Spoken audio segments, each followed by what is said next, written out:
Nerdrotic.com.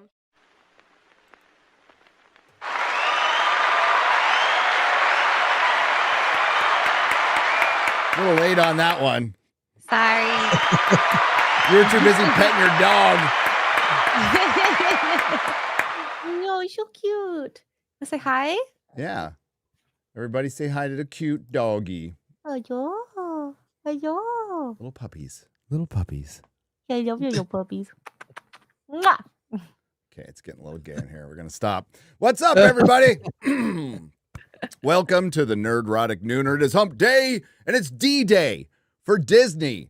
The proxy voting ended last night at 11:59 p.m., and we will get the results, I guess, today. I think the meeting starts while this show is going, so we'll monitor it. I think Lady Greymaster said 12 Central. Not really sure. And we could definitely speculate on what's going to happen. I'm going to go out on a limb and say not much is going to change. So, and I agree. Think ultimately, that's good. We'll get into that. But hello, Chris Gore. Who's on the bottom today? Are you a bottom today? What's up? I'm on the bottom. Whoopsies, I'm sorry. Oh, whatever. I don't mind. I know you don't. Being on the bottom for variety is always good. Yeah. Good to see you, Gary. Good to see you, Gary. Always great to hang out with you and X-Ray Girl. I look forward to it. We're going to do it in person soon. Yeah. Yeah, I know. Oh, my God. That's right. Next Oh, week. no. 1 week till Vegas, baby. Yeah. Yeah. My R2D2, the cooler, it's right here. I'm going to fill it with booze, and I'll bring it to Vegas so X-Ray Girl has something to drink. So. I'll get someone across the border, too. Sure. Yeah, love it. No, I'll bring a bunch of stuff. It's going to be fun. It's what every illegal says, by the way. Right. Exactly.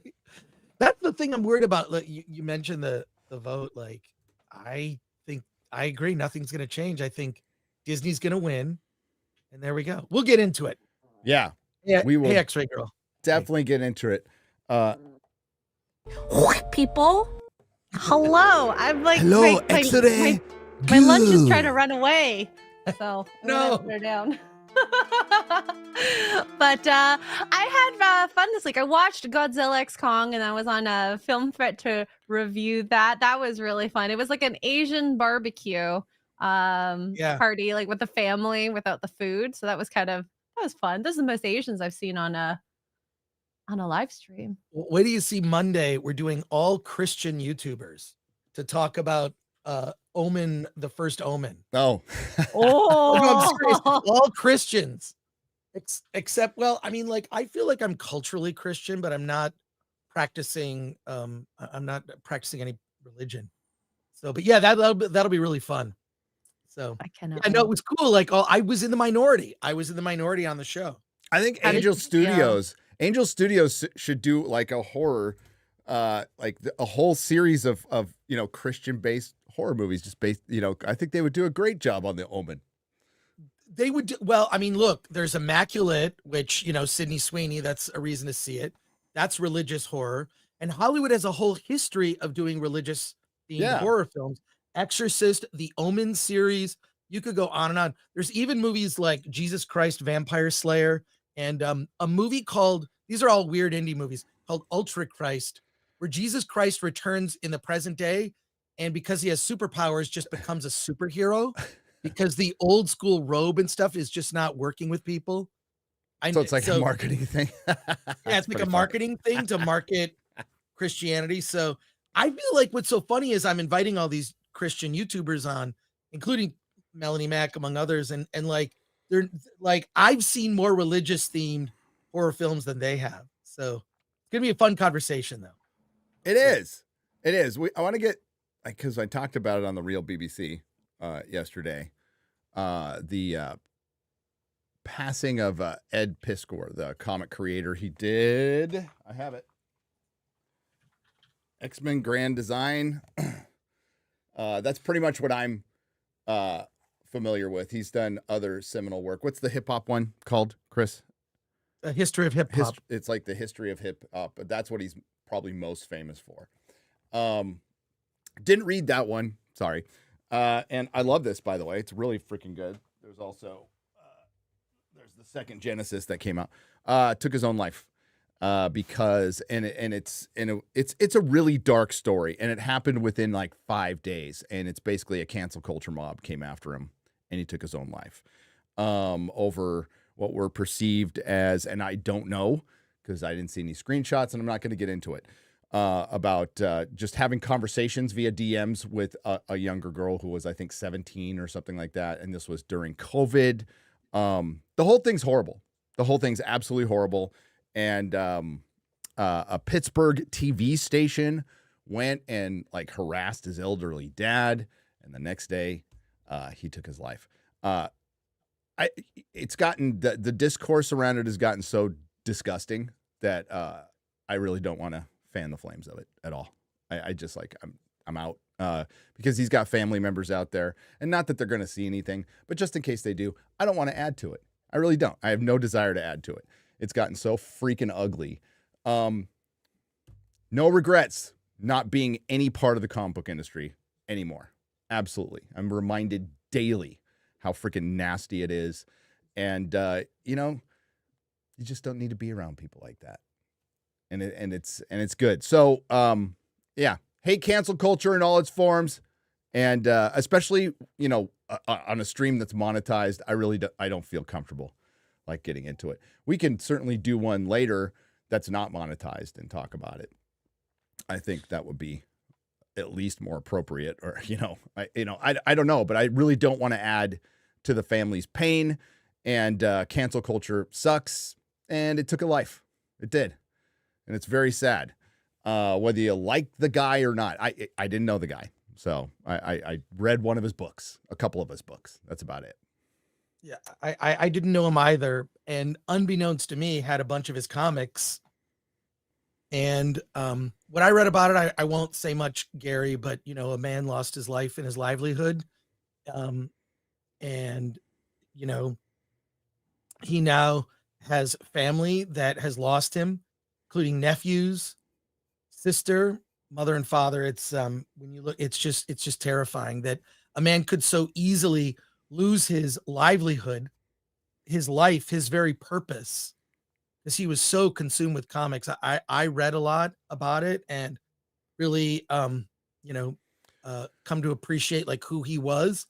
And I'm sure we'll get into it some other time. I'd like to be a part of that conversation because I have a lot to say about it, but for now, it's just horrifying to see that this happened, and I hope that there is some pause or reflection. I don't think there will be, but in talking to some other people who were indirectly involved about it, people who knew him, he was just an amazing person who supported his friends and whatnot. It was very just upstanding in the community, in spite of these allegations.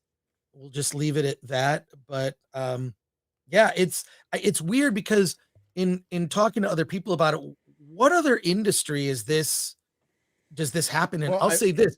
I only know independent film, right? So independent film is probably, of all the things, I know the best. That doesn't happen. There's that community is a little different, probably much more supportive. I think it's a microcosm of Hollywood. I do. Right. People. It's not Hollywood at all. Indie film is not Hollywood. No. Yeah. But what I say, the comic industry is a microcosm of Hollywood, a big corporate Hollywood. I think the exact same things happen. People self-delete, horrible things happen. Absolutely. I think it's just a microcosm, and that's why it's just such a tiny little industry now. And ultimately what happens, again, somebody's lost his life, but so many people witnessing this who could be potential comic book buyers and stuff are just going to go, fuck this. I don't want anything to do with this. And they're just going to quietly walk away. More people are just going to quietly walk away. It's devastating to the industry, more devastating to his family. So I don't want to be a part of it. I just, after watching everything going on, I'm like, nah, I'm good. And I'm really sorry about his family. That's it. That's all. It's a very sad end, and I think ultimately avoidable temporary solution or a permanent solution to a temporary problem. That's what self-deleting is. But it was avoidable in the solution, but this end with somebody or something was inevitable with cancel culture. That was absolutely inevitable. It was going to happen. Hope anybody involved in the piling on goes and finds Jesus, because that's what they need to do. So let's have fun. Let's have fun roasting Disney a little bit. Or maybe not. Maybe Disney will be victorious today. Maybe Disney will be victorious today. I think that Iger's going to win because of all the newcomers. I mean, the pre-filled out ballots that people received. Well, I really think it's a foregone conclusion. The amount of effort, what is the estimate? They spent $70 million on a campaign to effectively hold, keep these new board seats, keep these newcomers, let's call them newcomers. That's a popular word these days. The newcomers off the board. So yeah, I really think it's, that's why I get kind of resigned with this stuff and sort of look like, is anybody going to be surprised when the vote goes the way everyone thinks it will go? But no, I would be more surprised if Peltz won. Could you share this X-Ray Girl? I just put this Twitter. Bill Ackerman put this up last night. Valiant did a video. Valiant Renegade did a video a couple of days ago discussing this, that some of the results have been leaked. And apparently that's a big fucking no-no. And it would be pretty easy to figure out who leaked it, because it's so few people see the results as they're happening. By the way, it would be, if Peltz wins, that would be amazing, considering Disney monitors the votes. Now, I guess there's a third party tallying it, but as you said, Disney spent $70 million. So that's like an episode of Rings of Power. That's like the gross of the Marvels. Right? Right. Shit. That's a lot of money to spend. And then we've gone over the political ads too, which are political ads. And then this information gets leaked, and you would think, well, that helps Peltz. No, it doesn't. It doesn't. So Bill Ackerman says there have been, and I guess Bill Ackerman is a financial guy.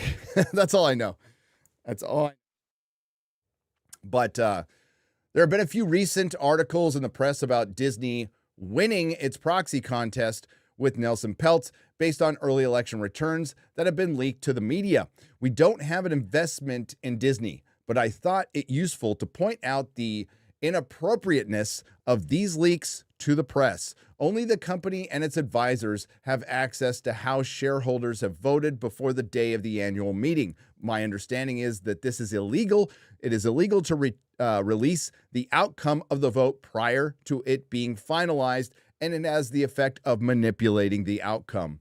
Here, the company and or its advisors have leaked that Disney is winning the contest. It is really inappropriate that they have done so. And how does one know that Disney and or its advisors are the one source leak?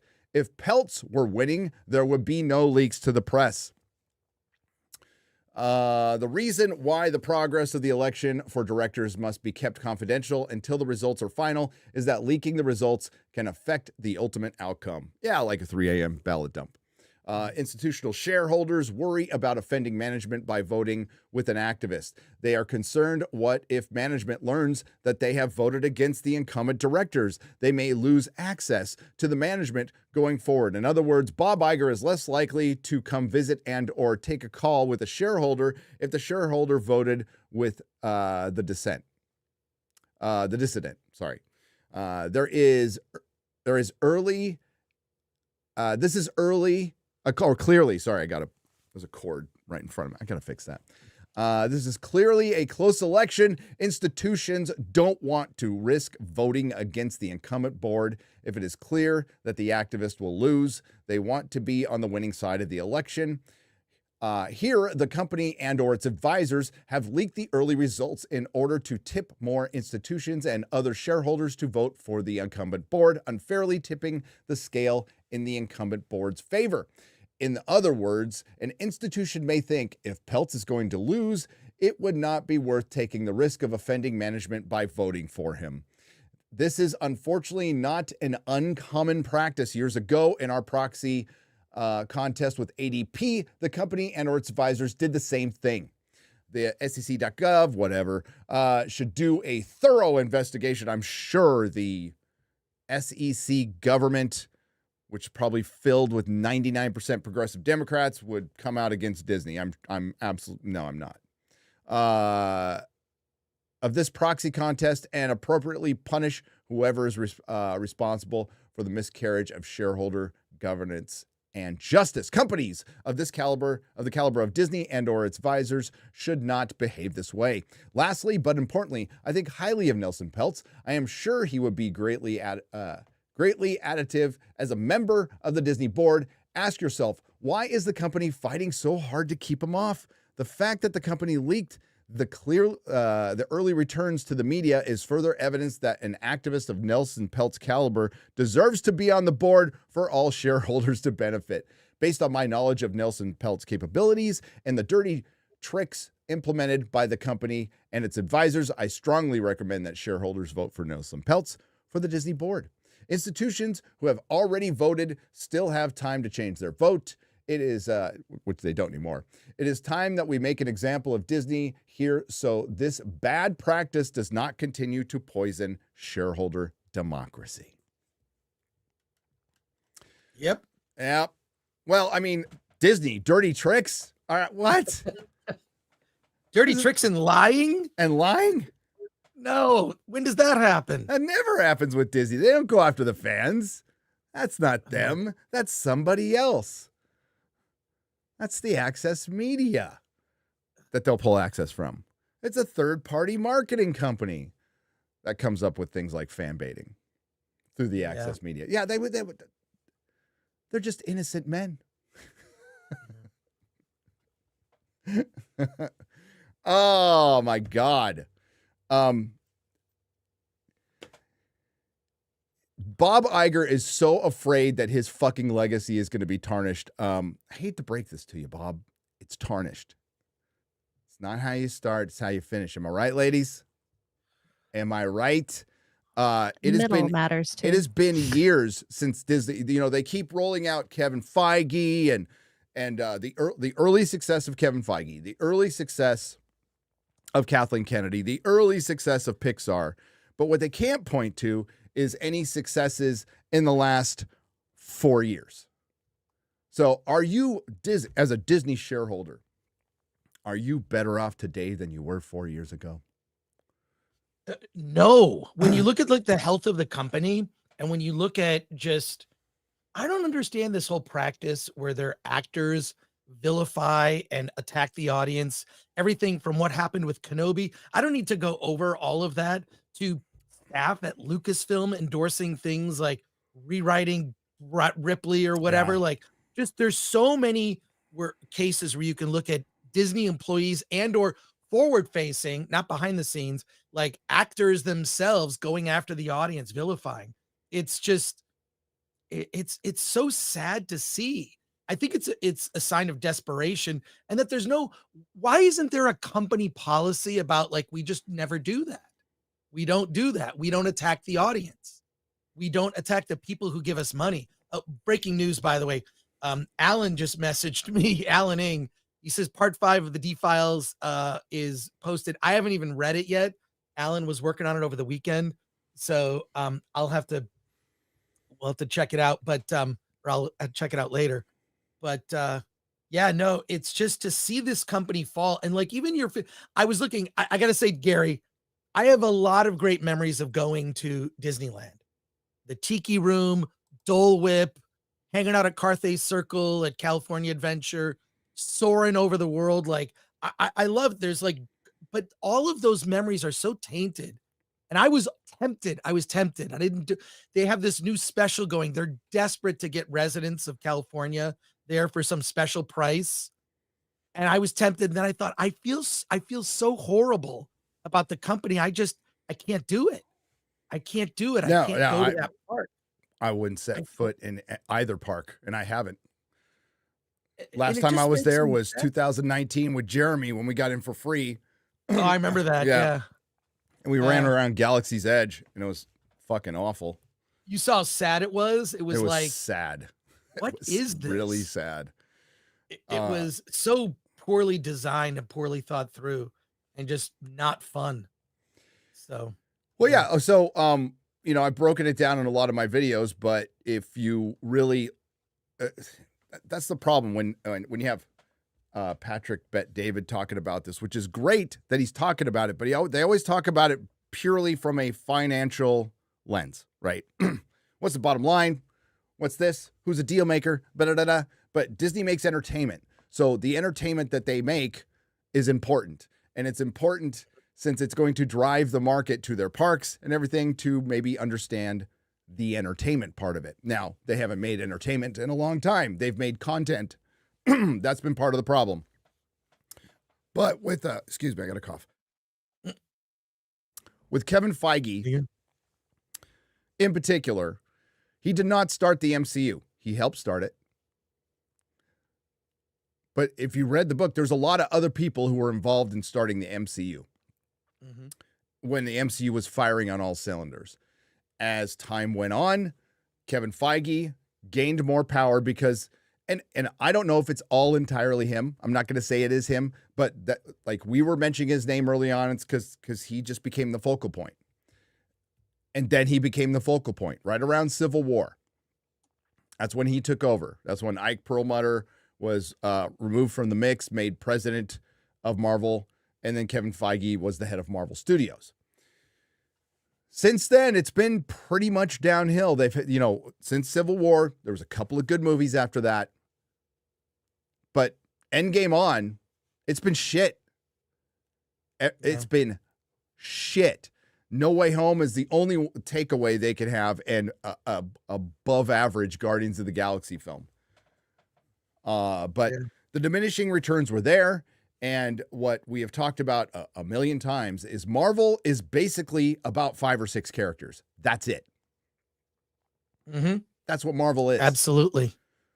Marvel is not a mantle passed down to Falcon. That's not Marvel. That's not even close to Marvel. It's never worked in the comics.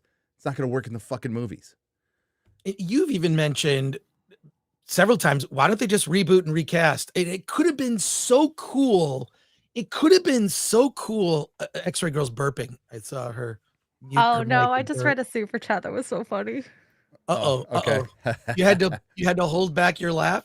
But they could have, and this would have been so great to sort of take it out of the level of modernity and cell phones and technology to just go back to the 60s, do 60s Fantastic Four, kick it off with that, 60s X-Men, and imagine a 60s retro Avengers. How cool would that be?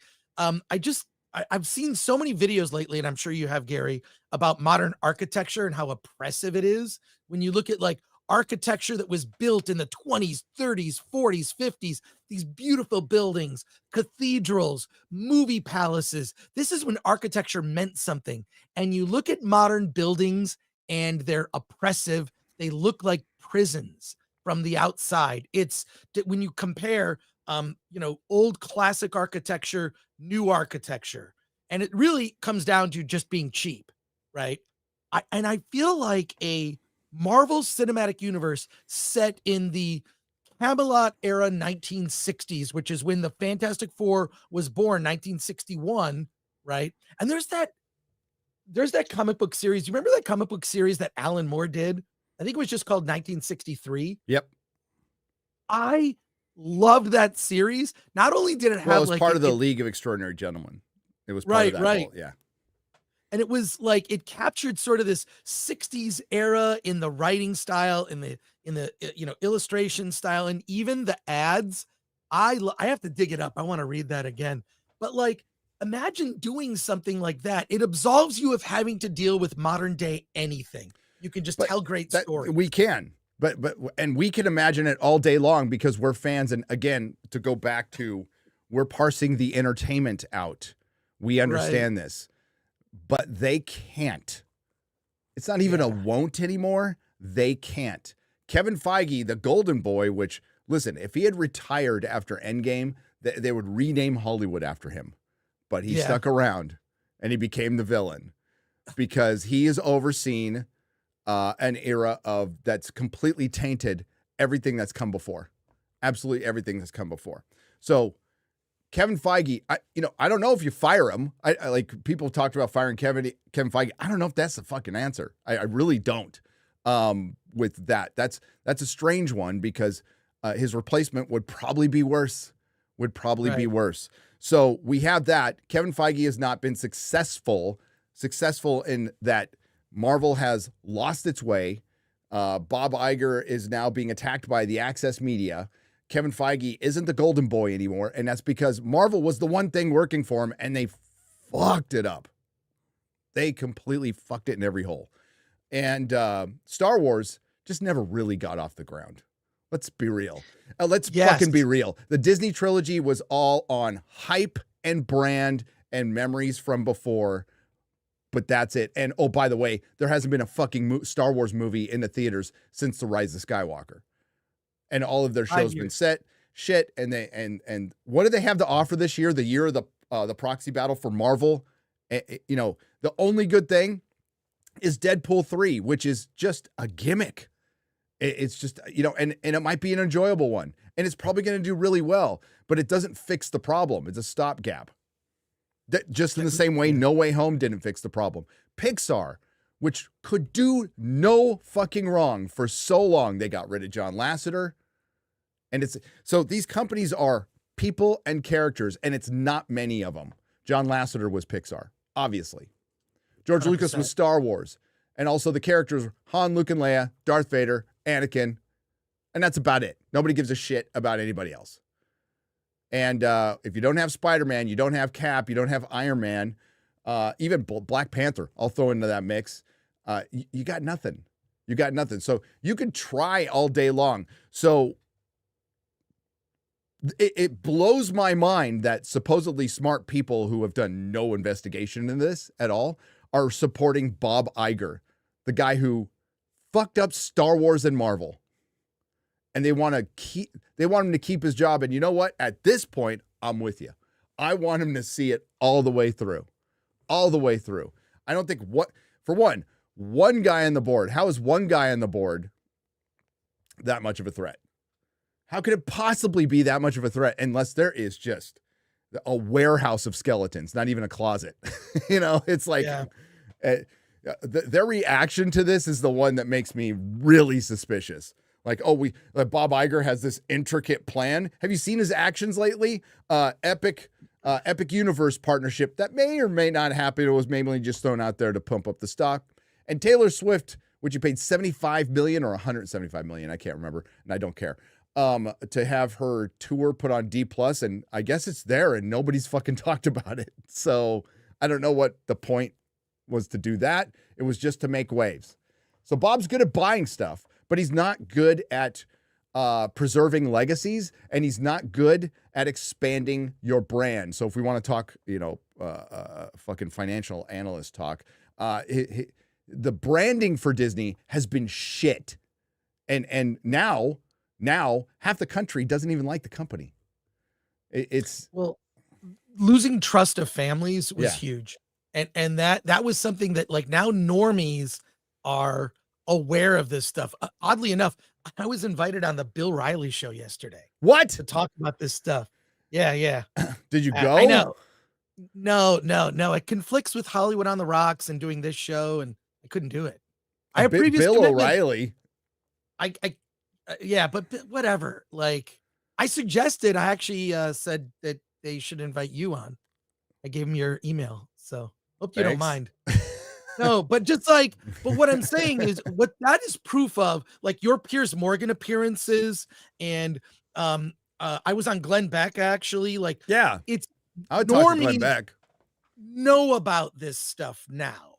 They're aware. They notice now that, like, hey, the Disney of today isn't the Disney I grew up with, or the Disney that I'm comfortable, because to break that, and I think we've talked about this before, it's a generational thing. Like, I remember when my kids were young, one of the coolest things, and it was so fun, was to watch movies with them that I loved when I was younger, to watch them experience it for the first time, whether it's Star Wars or, name a thing. My daughter's into horror, so I got her into H.R. Giger. It's watching awesome when they get older too, because then you can watch like the rated R movies, like, oh, let's do Mad Max, and that's great. I freaking love it. And they're into it, and it's like, but this is the thing that I think Disney doesn't realize. You're losing a generation.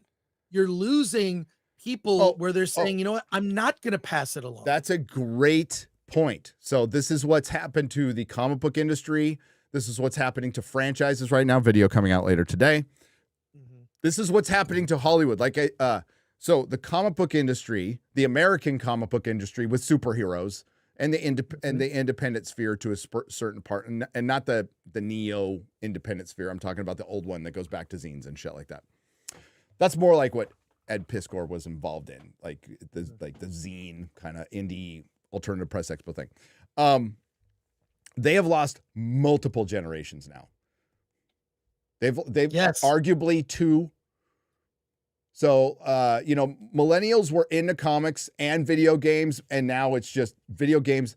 Video games were destroying comics back in the 90s, okay, when the consoles come out. Like they were, but there was some crossover, and it worked for a while. And then what happened? The crossover didn't work. The comic book industry wasn't getting the best talent in the world. The best talent was going other places because there's a finite number of talent in this world, right? And the best talent will go where the most money is. That's just a fact. And there's no money in comics anymore. And now they just, the most diversity hires, hate to burst your bubble. Anybody who thinks these companies give a fuck about you, they're cheap. They're cheap. Yeah. And it's marketing. You're part of marketing now. Nobody gives a shit about the story you write. You're just part of the marketing department of a loss leader. But Hollywood's losing like film. It's losing a generation. Not just that, shrinking audience. You can report all the box office that you want. Fewer people are going to the movies. That's just a reality. People are still going to premium format screenings of films. So IMAX and Dolby Digital, things like that, 4DX. Those screenings I just saw Dune Part 2 again in 70 millimeter at 3 p.m. on a Sunday. It was 100% full with the exception of the first couple rows because, but I couldn't believe it. Like, this movie's been out for a month. Okay. And it's still packed. That's saying something. And I don't know. I think Warner Brothers is making a big mistake. The rumor is that Dune Part 2 is going to be on Max in 2 weeks, April 15th. Hopefully they push Warner that date. Brothers, quite frankly, is the only company that's fucking done anything right in the last 4 to 5 months after their fucking horrible year. After they're just they put out all those DC movies. But if you go back to, I think Wonka did really well. Dune's doing really well. House of the Dragon coming right around the corner. It's like you're starting to see the turnaround of like, let's focus on entertainment. And Warner Brothers, Zaslav, he pissed off a lot of people. But honestly, it was mostly just fucking hacks in Hollywood he was pissing off. He's like, this is a business. We are running a fucking business. We do want to make people happy. So maybe we'll spend more wisely. I know it's insane thought. And I'm not saying he is. And I'm not saying he's great. I mean, the guy still runs fucking CNN. I just bin that shit. But, they've done pretty fucking well. Like, over the... They had Barbie. Unfortunately, Barbie didn't help him at all because they had to release all those leftover fucking DC movies.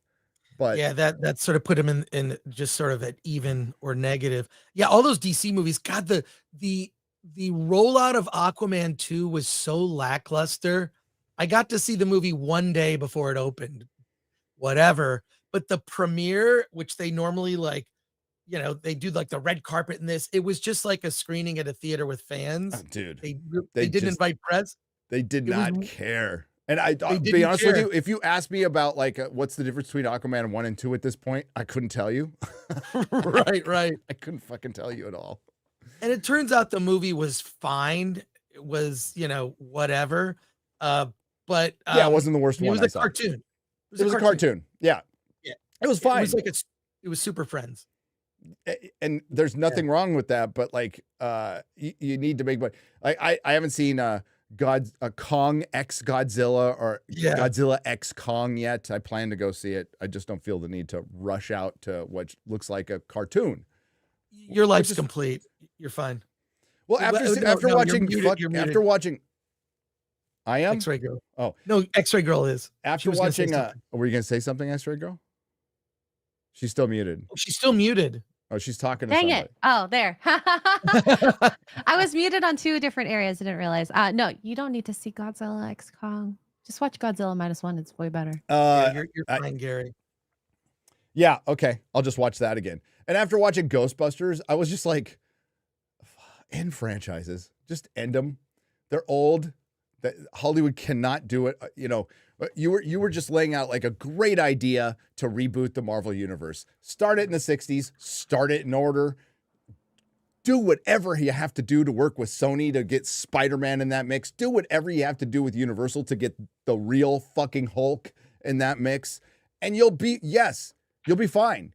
You will still have it will drive people to your parks. It will be successful, probably not as successful because the novelty has worn off, but it will be successful if you just follow the roadmap of the comic books.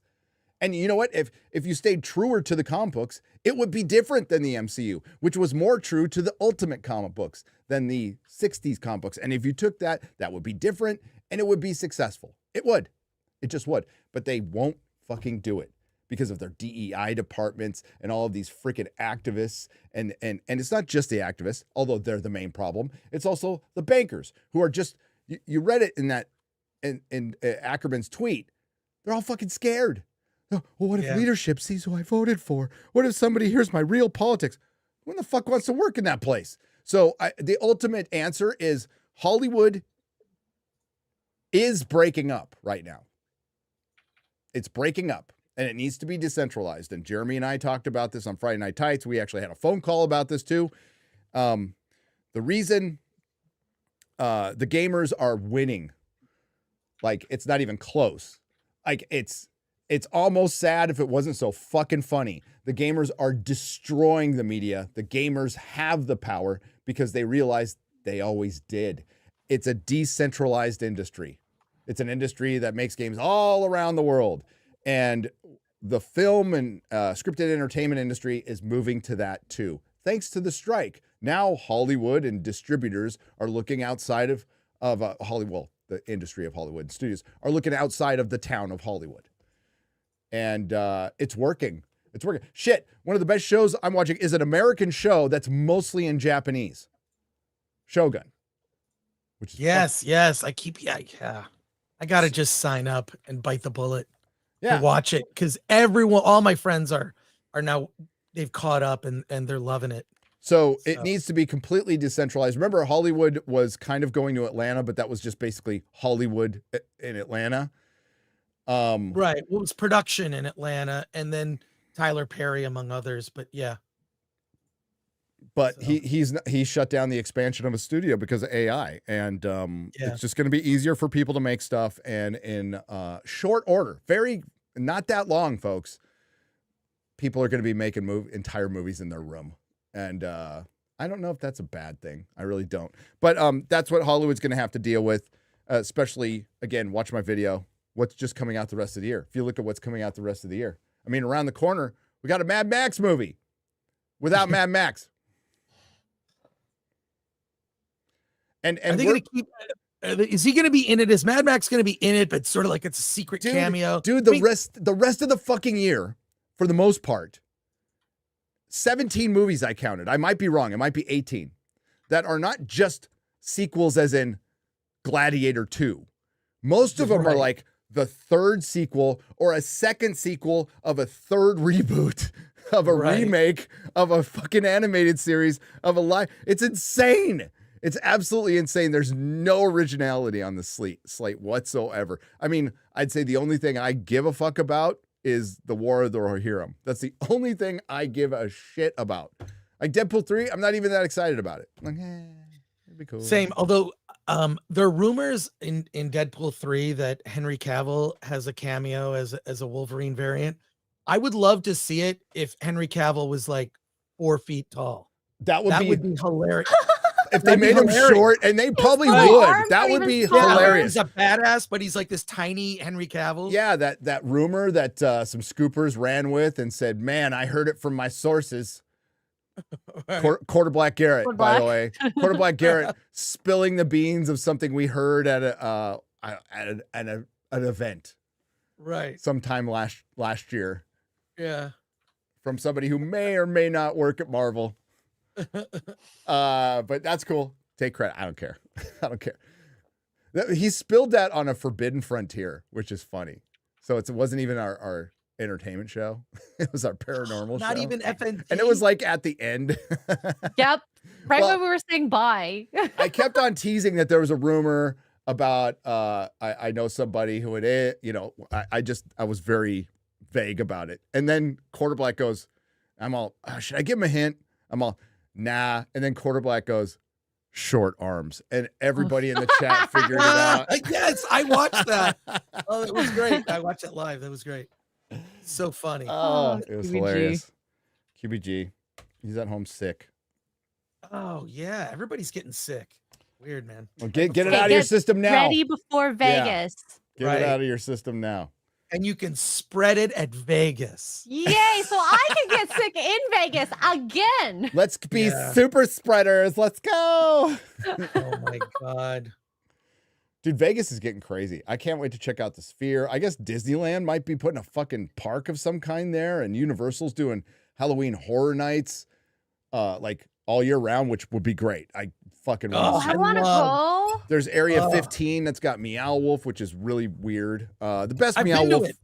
Yeah, the best Meow Wolf is in Santa Fe, New Mexico. That's because they took an old bowling alley and then they built a house inside, and it's like a fucking acid trip. So you can like open the fridge and walk downstairs and you go into this, and it looks like, you know what, it looks like the set of a 60s Star Trek alien episode on the inside. It's fucking rad. It's really cool. Started by George R.R. Martin, by the way. Gave him the money for that. I had no idea. Yeah. All that money he took from his publisher and the readers of his books that he's not going to finish. Oh my God. Just a quick note on that. I check his Not a Blog pretty regularly, like once a week. Mm-hmm. When he's writing Winds of Winter, he talks about it like all the fucking time. He has not talked about it in like a year. So he ain't doing no writing. Like it, yeah. So not that there's any hope at all. Is it? We're about 10 minutes away from the meeting starting, I think. But I think a lot of it's fluff in the beginning, to be honest with you. But yeah, so the shareholders who, I mean, listen, a lot of you have stock in your 401ks or whatever, and you're not paying attention to anything or any of this, or maybe you are. I don't want to judge you for that. Whatever, you need to take care of your family. I did have full disclosure. I did have Disney stock for a brief period of time because I had Marvel stock. Oh, really? Because I had Marvel stock.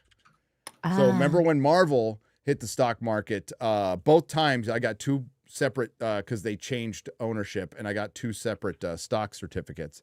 And then I got all they used to do a quarterly report in comic form. Oh, that's so cute. So I have all those. Oh, cool. I have all those. And then I got the last thing you get from Marvel. It's actually in my closet because I found it like randomly, was the thing from the sale. And everything I had to go over with the sale to vote on it or whatever. And then the sale happened and it turned into Disney stock and I got rid of it immediately. So there, that's that brief moment. The only stock I own is Tesla, and it's only because I forgot where it is. I got it from working there, and I have no idea where it is. So whatever. But it's knowing where they're going with the entertainment, and all you have to do is look at their upcoming release schedule to know that Bob Iger's plan is the same plan he had for last year, and the same plan the year before when Bob Chapek was there, and the same plan before that. So absolutely nothing's going to change. That's why I want Bob to get what he wants, because it will take this company down. They will be the Warner Brothers of a couple of years ago within 5 years. They'll be in debt. They'll be massively in debt. Their brand is on its decline. It's in entropy. People are, for one, and then Universal's coming in on the park side. And quite frankly, they have 2 properties that are more popular than anything Disney will ever have. They have Nintendo, and they have Harry Potter. And that's the other smart thing that Warner Brothers is doing. Now, it depends on how the show turns out. And in my headcanon, I believe J.K. Rowling is okaying this TV show so she can erase Emma Watson and Daniel Radcliffe from all the history of fucking Harry Potter. That's how I got it worked out in my head. But if they do the show right, that's a pretty smart move. It'll be the biggest fucking show on streaming, like by far. It'll easily have the biggest premiere, however it turns out. It will be the biggest show on streaming. And they have 2 properties that they're expanding on that are going to do well. And what Disney needs to do now, what's the saying, Chris? You're just one good movie away of turning things around. Not with Marvel. Not with Marvel. Yeah. You're about 3. And I mean, really fucking good movies from turning things around to stop the bleeding. Yeah, I just think that normie audiences and audiences in general are just tired of the Marvel movies feel like homework now, right? You have to have seen all these Disney Plus series, none of which are great, not one. Sure, they had their moments. They're usually in the early episodes, but they're not worth repeat viewings. Then you've got the homework of, did you watch the previous thing? Because it's like a story that is ongoing. It's an ongoing story. And there are so many loose ends. Somebody needs to put together, this would be fun for one of your ambitious videos, Gary, which get better and better. Your videos are just getting better and better. They're like mini documentaries. And the loose ends from all the Phase 4 movies. What are the loose ends? The giant, celestial in the middle of the ocean, the meeting that Shang-Chi and Katie had with Bruce Banner and Captain Marvel at the end of Shang-Chi. What was that about? They just keep adding these things and nothing connects. Nothing seems to connect. It seemed to be leading towards Kang. We know that's over. The multiverse was probably a bad idea. A multiverse would have been great with one movie. One movie, tell a multiverse story. To announce Kang, to go like, this is our villain for the next 5 years, like before he's in a movie. It's like, that's kind of dumb. Hey, we got some breaking news. Okay. Breaking news. Breaking news. I got it. You got it? Throw it up. I got it. I got the breaking news. Oh, just to show that the creative bankruptcy is still going on. Now, I want to preface this by saying Drew Goddard's a good writer. Drew Goddard helped get rid of that dork on the ad, please. Click on that. Yeah. Drew Goddard helped develop Daredevil. Drew Goddard worked on Angel, the best season of Angel. So, like, this guy's pretty good. And honestly, I'd rather have him running The Matrix than the Wachowski sisters at this point. Right. But, like, dude, there's one Matrix movie. Leave it alone. Leave it alone. I'd rather see this guy go to Daredevil and work on Daredevil. Fuck. So, new Matrix movie in the works with Drew Goddard writing and directing. The filmmaker approached Warner Brothers with a new idea to extend the franchise, known for its pioneering visual effects. Again, I would like to state that this is a better option than the Wachowskis, okay? It's a much better option than the Wachowskis, who are off their fucking rocker at this point. By the way, just shout out to Mental Health Awareness Day that passed, that was also on Easter. Warner Brothers is heading back into the Matrix, and this time Drew Goddard is leading the charge. Goddard, the fan favorite writer-director, whose credits include The Martian, The Cabin in the Woods, both good movies, by the way, and World War Z, has been tapped to write and direct a new Matrix feature for the studio, Warner's announced Wednesday. This will be the first Matrix film not to be directed by creators Lana and Lily Wachowski. Formerly, what were their names formerly? Larry? Yeah, they're like Larry and And Larry. Larry, Moe, and Curly Wachowski. Though Are the Lana names. Wachowski will act as an executive producer of the new installment. I don't like that. Oh, that's just a contractual thing, Yeah. and to get a little bit of money to be able to just give a blessing that requires no work. Producer credits are such BS when you see them in films. It's just someone was involved in, so you don't know what they actually do. It's really like the BS credit on a film. I hate to say, most producer credits, not all. So, yeah. You're gonna try to pronounce Nebuchadnezzar or No, I can pronounce Nebuchadnezzar. All right, let's go. Dude, I'm into ancient civilizations. I I'm can say so glad Nebuchadnezzar. you did. Yeah. All right. I didn't know I to can say that. it once in a while. That's why I thought you were pausing. No, I'm scanning because I don't want to read the whole thing. Oh, Right, okay. This is Warner Brothers. Goddard has the genre cred. He tackled as way in the bottom, by the way. To tackle something like The Matrix, he began his career in the 90s writing for Buffy the Vampire Slayer and Angel, Alias, Lost, and he created Netflix's Daredevil Marvel show. And the comedy The Good Place. The guy's like really good. But I mean, I'd rather see him. Nah. Like if they were going to continue, they can't. If they were going to continue Firefly, they would still need Joss. But this is like this is the guy who like really kept Joss grounded, you know? So but like fucking The Matrix. Another take on The Matrix. Well, this is the thing. Hollywood's devolved into branded entertainment, right? It's all brands you recognize. It's Warner Brothers. So Warner Brothers is trying to go back to like, hey, let's go to shit that worked and maybe at least try to go back to where it worked. But like, this ain't the way. Fucking dude. But that's what I mean by branded. It's like, it's a brand, like Tide laundry detergent. It's new and improved. It's new formula. It now has Febreze in your Tide. Like it's so this is now what branded entertainment has turned into. Is it's a brand I recognize, so I'll just do that thing.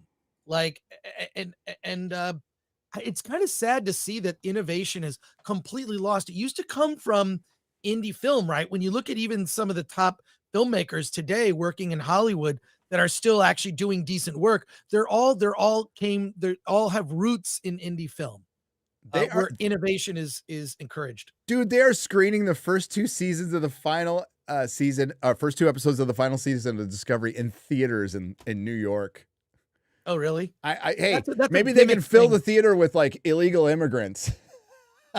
That's a gimmick thing they're doing with, what's the name of the company? GoFobo. If you go to GoFobo, there's a friend of mine that's like tied into that goes to like every one of those screenings, but you're not guaranteed a seat. So I ignore that stuff, but it's just a marketing thing. It's just a marketing thing. They're doing that with The Acolyte, right? So yeah, they did it with Rings of Power. I drove up to Waco oh, that's right. We did. I did. And what's weird is they gave us a voucher for refreshments, not just, so they paid not only for the movie, we got like free popcorn. Do you remember that? Yeah, I got free shit by going there. Yeah, I did. It was weird. I think I got Raisinets. Yeah, they're doing that with The Acolyte. With like, I'm seeing episode 1. I think it's May 3rd. I'm seeing Star Wars episode 1 in a theater, and it includes an Acolyte little preview. So here, share this. That'll be X-Ray Girl. You can see that the Discovery, they did like a silhouette of the Discovery, and it looks like a fucking like pizza cutter. By the way, I have a Starship Enterprise pizza cutter. Yeah, that actually is a real thing that exists. Yeah, so this is basically it's the old Ralph McQuarrie design of the Enterprise. What, back in 70s, something like that. Yeah, it was for Star Trek Phase 2. Yep, and it was gonna maybe be for motion picture, and then they just said, well, I love the Star Trek the Motion Picture Enterprise. To me, best Enterprise ever. In terms of the way it was photographed. Yes, absolutely. Robert Meyer Burnett can't wait. Yes. So I think he's being facetious. Yes, he is. Yes, he is. So real quick, Star Trek Picard season 3 was really good. 7 out of 10. Yes. That's pretty much my end cap for Star Trek. Star Trek is over. It is dead. The story has been dead for a long time. Let's talk about these franchises. Star Trek has not been good since 2005. Star Wars, I'm going to say hasn't been good. I'll be kind. I'll be really kind and say Revenge of the Sith. Although I'll really say 1983. But 2005. So 2005 for Star Trek, 2005 for Star Wars, and Marvel hasn't been good since 2019. Yep. Ghostbusters, never been good since its first one. Let's be real. I like the second one, but I'm not going to argue it's a good movie. So many other franchises are not even franchises. Like it's fucking done. Now, when it comes to Star Trek, you had interest in Star Trek Picard season 3. It charted on the Nielsen's. The only other show that kind of charted was Strange New Worlds, but not like Picard season 3. Discovery's never charted. It's never fucking trend. Not even with fake bots, or real bots. I don't know what the difference is, but they could have done a spinoff from Picard season 3 called Legacy, and they probably would have brought back somehow Todd Stashwick, right? And have 7 or 9, and the whole plan was to integrate more DS9 characters and Voyager characters, and kind of carry on. And Riker would still be involved, for guest appearances, and they were going to like just move ahead with that. And people were like, whether you liked it or not, people were fucking interested. There was a lot of people interested. It was the only interest you saw in a new Star Trek. It's like, yes, we want to see this new Star Trek show. Can't fucking wait. Let's make it happen. There was an internet campaign. Kurtzman fucking killed it. Kurtzman killed it because he wasn't involved in Picard season 3 in any way, shape, or form. And he thought it would make him look bad. That's purely my speculation, but I think I'm right on that one. And he wanted to go ahead with his ideas, which are the Star Trek Academy show, which, and I shit you not, was pitched as Hogwarts in Star Trek. Oh my God, I remember that. That sounds so bad. Hogwarts in Star Trek. And the fucking retards said yes. And they said no to Legacy. Legacy would have been so good. And Stashwick, because you never saw him on screen die, right? Like, I feel like they put him in some sort of stasis. They could have. It could have been easy to write him back. Ensign Rowe was supposed to come back too. So. And you're right. Guest appearances by Riker, new starship, and everybody loves 7 of 9. I mean, she's the stellar blade of the Star Trek. I don't know. Like, well, they got the old crew together. They put in Star Trek music that sounded like Star Trek music, and they put him on a fucking. It was so simple. It was so fucking simple. It wasn't reinventing the wheel. It wasn't some of the greatest writing in the world. It was just, let's put the crew one last time in a story, and let's just fucking end it on the Enterprise D. Why the fuck not? And it was tons of fun. I really got a lot of enjoyment out of that show. And I'm not saying Legacy, I don't know if it would have been good or not, but all I'm saying is there was genuine interest from outside of the 5 or 6 fucking Star Trek fans that are left for the show. And they decide to go with Academy, and they're going to finally do the Section 31 movie, which was supposed to be a series. Section 31, which was usually just a guy randomly showing up. Well, now it's by the way, this is like the most clandestine organization in the history of organizations with badges so you can identify each other. And they have big bases and ships that say Section 31. It's fucking retarded. So like Kurtzman, and the fact is, the world is not just, the world is not fair. We only got 1 season of Firefly. We only got 2 seasons of Counterpart. But we got 5 fucking seasons of Star Trek Discovery. A show nobody watches. Like, nobody fucking watches. I've never, in all my geek travels, ever gotten a conversation with anyone about breaking down Star Trek Discovery. I know. No one's saying like, oh, did you see that episode, or this thing happened, or whatever. These are my friends who are into this stuff it's not a topic of conversation. You know, when you go to LobbyCon at a convention, which is just nerds hanging out at the hotel bar, sneaking in drinks to avoid paying high prices at the hotel bar. Anyways, someone may have done that named me, but that's not what people are talking about. We were talking about X-Men 97. People were talking about that. People were talking about how the con was kind of sad. Oh yeah, real quick, let's talk about like the state of nerddom. So I went to a con that was fucking packed, but it was in Florida. It was in Florida, and it's a different type of con. It's a for-profit con where they have movie stars and stuff. So it's not like super focused on comics. It's more. I've got photos. How do you share your photo? Oh my god, it's around like my phone. Oh. Chris, we'll just take your word for it. It's okay, bro. I was gonna say, yeah. Share screen? I don't know. I've never done it with a phone before. I'm gonna try to do it, Gear. I'm gonna try to do. Well, you can put them on Twitter, and we can share them. Yeah, put them on Twitter. Wait, I think I have a way to do it. Okay. So San Diego Comic-Con, real quick. San Diego Comic-Con is and WonderCon are both the same organization. They're nonprofit. Yes. They're nonprofit. They're supposedly nonprofit. I think that's recently changed, but for the longest time they were nonprofit. So they handle things a little differently. Now, WonderCon had great panels like Heidi McDonald's female representation in comics. Love it. I'm sure it was packed. I noticed that they didn't take a single picture of the crowd in that panel, Chris. I wish you would have gone there and taken a picture. That is the hallway at WonderCon in Orange County, California, in Anaheim. On a Saturday. On a Saturday. Across the street from Disney, in proximity to 10 million fucking people. 10 million people in the general area. That's the Saturday at your fucking con. That you wouldn't let Chris Gore have a fucking panel at.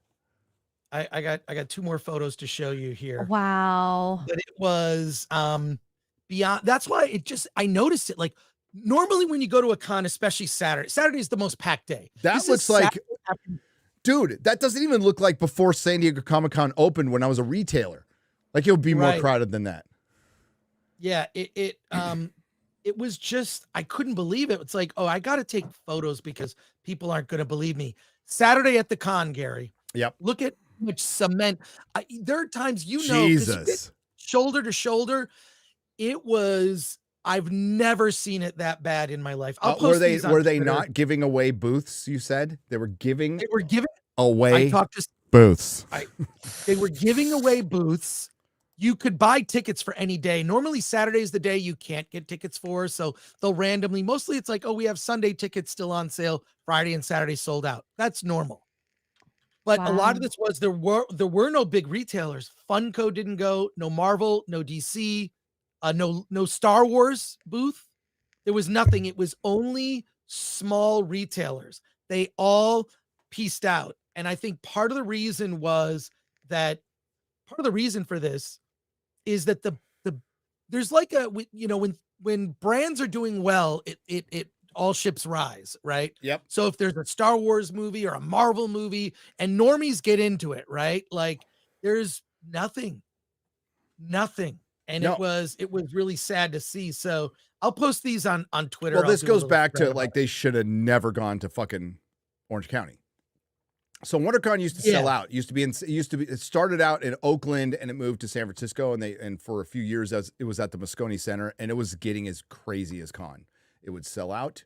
I remember when I was a retailer, I walked out of the building, fire marshal came in, fucking shut it down, and wouldn't let people re-enter until people left. And I'm like, dude, I got a booth. I came down to my fucking car and I'm holding this big box. I had to wait for somebody to leave for me to go in. That's how fucking crazy it was. Goes to Anaheim and it just kind of diminishes. Plus, they put it like 3 or 4 months before Comic-Con, which is just 90 miles south. It's like, why would you, again, when times were good, it worked. And I think that's it. There's your canary in a coal mine right there. That's what I mean. It's like a lot of the reason that it was empty has to do with the fact that the brands, as has been discussed on many things, the brands are not as popular as they used to be. Normies have checked out. I think they're like, we're good. We've seen the Marvel movies. And so, but what was actually fun about it is like, I could just look at comics. They had, because they were giving away booths at the last minute, they invited comic retailers. There was a comic shop that I discovered that's in Alhambra close to me that I never even knew about. And I'm pretty sure they got the booth for free. And they were there and it was great. So it was great to be able to actually look at comics, right? Like that was super fun. So, well, I mean, that's what San Diego was. Without Hollywood, it was one of the better cons I've been to in 10 years. Yeah. Last year. Had tons of fun. By the way, just want to point out, I'm not making an issue of this. I just want to make it clear. No issue right now. But my press pass got pulled. But it might be because I filled something out wrong. So it might be my fault. Just want to say. Okay. But it got yanked. So wait a sec, for San Diego Comic-Con. Yeah. Because I was invited. invited. To fix it. We're trying to fix it. Yeah. So I submitted 3 panels to WonderCon, all of which were rejected, including one we just do that's a sort of innocuous, the Independent Film Survival Guide. When we did that at LA Comic-Con, I don't think you were on that panel, Gary, but it was packed. We had a giant line of people asking questions and people genuinely just trying to help filmmakers, like, hey, do this. Here's how this works. There's a cheap way to do this. Like it's one of those kind of panels that people like, just because it's just there's a lot of instructional panels of how-tos, right? And I love those because when you really get into the nitty-gritty, those are really useful panels. Even that was rejected. I have been invited to submit panels for San Diego. So if the press badge doesn't work out, cool. You could be Jerry. You could come up with a completely different name for your badge. Jerry. What happens? Yeah. What does Tardo call you again? What does he call Reggie. You? He calls me Reggie. Reggie. I love it. I was on the verge of not going anymore anyway. And then for a laugh, because I got a New York Comic-Con press pass. I'm like, oh, let's try it for Comic-Con just for a joke. And they gave it to me. I'm like, all right, I'll go. Because I wasn't going to do that raffle thing and sitting and waiting to get tickets anymore. It's like, it wasn't worth it for how crowded it was and what it had to offer. And quite frankly, I go to Comic-Cons to buy comic books and the deals aren't that good anymore. You know, it's way more fun to go to like your local Scottish Rite Center or Masonic Temple and those little cons. Those are great. I did like MegaCon though. MegaCon was, I thought that was pretty fun. That was a pretty fun con. I like that one. I like going to cons. I like meeting people. I like doing meetups. I think it's tons of fun. Same. Yep. And LobbyCon. LobbyCon. See, that's the best part. It's like, it's not really about the con. It's like about who you go with. Right. So. Right. And it's the time of year I see people that I only see at particular cons. Right. I'll see them. So that's kind of why I go. And it's sort of an unspoken thing. It's either Marriott Bar or Hilton Bar. The Marriott Bar was empty. That's never happened in all the years I've been going to Anaheim WonderCon. Like both of the bars are super packed. So you're like, the line at this bar is too long. I'm just going to go over to the Marriott. You see a group of friends and that's the whatever. one. It's just, that's pretty close to it, right? I've been to that one before. Right. I've You're been to across the street from each other. So you literally just go across. It's easy. But this year there was no need. The only bar that was packed was Hilton. And it was just because they were giving away rooms for $200 a night. And they're normally during the con almost $800. Yeah, giving away booths is like that. You're dead. Like, I don't know how much longer that con's going to be around then. Because Anaheim Convention Center is fucking expensive. I feel like it might shrink. So they wouldn't get rid of it, because they had to abandon Moscone because it got too expensive. So I remember one time at WonderCon, there was a cheerleader competition or convention, and it was the weirdest clash of like nerd culture. I was there. Yeah. I was at that one. Yes. That was crazy. The parking was a nightmare. Parking was bad. It was bad. Nightmare. I remember that. That's the year. Or it might have been the year before that, where I hung out with Will Wheaton. Didn't say a word to each other, by the way. That was years ago. Oh, really? Like 10 years ago or something like that. Oh, wow. Okay. The link is up for the link? The link for the meeting. The Disney Oh, shareholder meeting should we is watch this started. I think we should watch a little bit of it.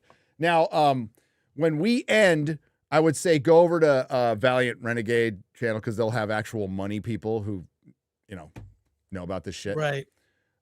Who's this? Now speaking, Horacio Gutierrez, Senior Executive Vice President. I didn't even get to finish his name, actually. Good morning. Girl. Sorry, it's okay. playing. Patient advocate for Do No Harm, a group that seeks accountability in the medical profession. I am presenting proposal number 7 titled Report on Gender Transitioning Compensation and Benefits, sponsored by National Legal and Policy Center. Disney pays for gender transition interventions. This is how they fucking started? Therefore, what? the company discriminates based on gender identity under EEOC regulations. Yeah, let Bob Iger keep his fucking job, people. And physically harmed at a young age by gender ideology, validated by the medical industry, and pushed to the masses by corporations like Disney. Oh, is she calling out? Influenced by modern media and social networks. God damn, I'm sorry. I spoke too soon. By age 16, after practitioners I trusted encouraged me to take puberty blockers and get a double mastectomy, I tried to come back to reality. But it was too late. I know who this is. My body has been irreversibly damaged, and years later, my chest is still in bandages. My doctors have abandoned me. You doctors. That's Chloe Cole. As a result, I am suing. Look up Chloe Cole. Taking these destructive steps that have permanently scarred me. But Disney, in its arrogance, has responded to our proposal by stating that I am only trying to generate attention for a limited agenda. Mr. Iger, Disney, under your watch, is pushing the limited agenda of gender ideology. Disney has become the Ursula that is stealing the voices of thousands of little Ariels across the world by telling us that we can be something that we can never become. The lawsuits are coming, sir. It's only a matter of time before current or past employees whose bodies and lives have been irreversibly harmed will show up at your door looking for justice and restitution. Please vote for proposal number 7.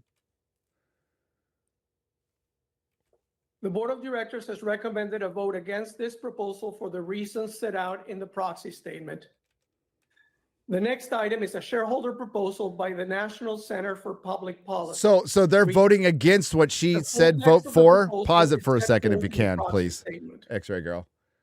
I don't know where Chris went. So, damn.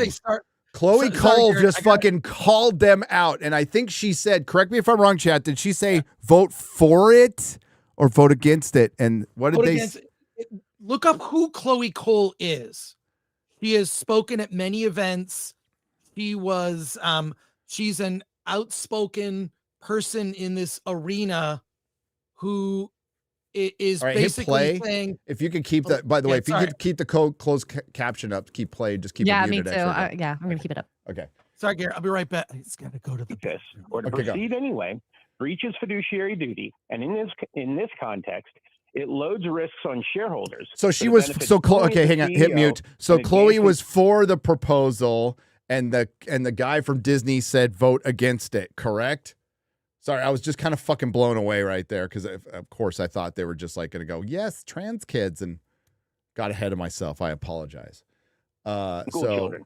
And then hiding it from the parents, which send Disney's core audience flooding away. Maybe not forever, but through your death grip on power. Ditto for trying to destroy girls' chances to shine in their own sports, and on and on. But really, Mr. Iger, you had to know all that. Heck, you hired and kept people who boasted they'd make Disney entertainment designed to drive away Disney's core audience. Thing is, though, Bertolt Brecht wasn't a business guru, as the Iger-era disaster displays. It violates every single CEO duty to dissolve a corporation's uber-loyal customer base, then try to convene a new one submissive to your extremist niche worldview. We hear you once wanted the White House. And the good I think the ladder's sewn up, but maybe not the way you hoped. So yes, let's have an audit of your partnering record. Count up the unnecessary risks that just happen to push your private agenda. And hope that brand new faces sit in your places to start to assess the damage and responsibility. fiduciary duty do not endorse the Iger record. Damn! The board of directors has recommended a vote against this proposal for the reasons set out in the proxy statement.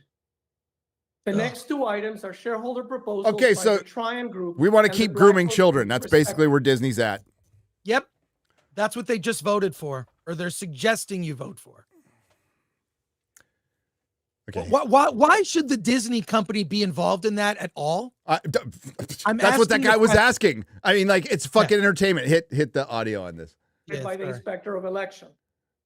The Inspector of Election will not consider ballots, proxies, or votes, or any changes or revocations thereof submitted after the closing of the polls.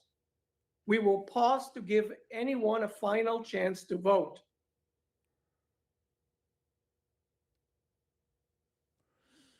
Holy shit. They got called out pretty fucking hard, folks. 22 Pacific time.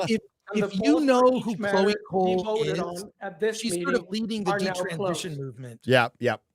We I are don't know if pleased you- to just announce look her that up. based on the tabulation of our proxy solicitor, it appears that the full Disney slate has been elected by a substantial margin over the Tryon Group nominees. There you And go. the Blackwell's Group nominees. Additionally, it appears that proposals 2, 3, and 4 have been approved by the shareholders, while proposals 5, 6, 7, 8, 9, and 10 have failed to win shareholder approval. So that's that. However, we note that due to the contested nature of this meeting, the final results of the voting will be announced by means of the report of the Inspector of Election and will be included in the minutes of this meeting. Preliminary or final voting results will also be reported in a current report on Form 8K that the company will file with the Securities and Exchange Commission within the next 4 business days. That concludes the business portion of the meeting. So Close your eyes. Iger got his wish. He's got everything he wants. Good. But man, did they get fucking called out. Holy shit. So Cecil says, I spoke with Chloe last year in DC. Brave girl. Yeah. Yeah. I've seen her Thanks, Cecil. speak too. I've seen her speak too, and she's spoken at many events like that, just saying, I was a kid, I was depressed, I was confused. I think it's normal when you're a teen. When you're a teen, you're going through something. But she feels completely betrayed by the system, and she has spoken out. She's one of the leading advocates in that arena, and I just recommend looking up her name and seeing speeches. She's been on C-SPAN. She's done a lot of things, and the fact that they got her to speak on this is pretty incredible. Disney, basically Iger got what he wanted. Disney announced that it's over. Content secured. I know. Listen, I'd love for them to be fixed, but as I said, and as many of others said, it would take an Elon Musk type to come in and just completely gut it. I saw in the chat that said Disney board is satanic. As somebody who's not a Christian, I completely agree with you. I completely agree with you. Holy shit. They're fucking evil. If you continue to spend money on Disney stuff, you're supporting that. I just, this is why, like, I had like these thoughts, like they're doing all this stuff for Californians, right, to fill up Disneyland, and I just couldn't do it. I just felt weird, like, that's kind of a good price. Should I just go down memory lane? And I don't know. I just, something in my gut just said no. So now they're doing a big trailer, right? Right, for all their stuff. For all their stuff. And I don't know, but they got roasted by the first 2 people. So that's going to get around, dude. And that was fucking awesome to hear. Those things are going to get clipped. Here's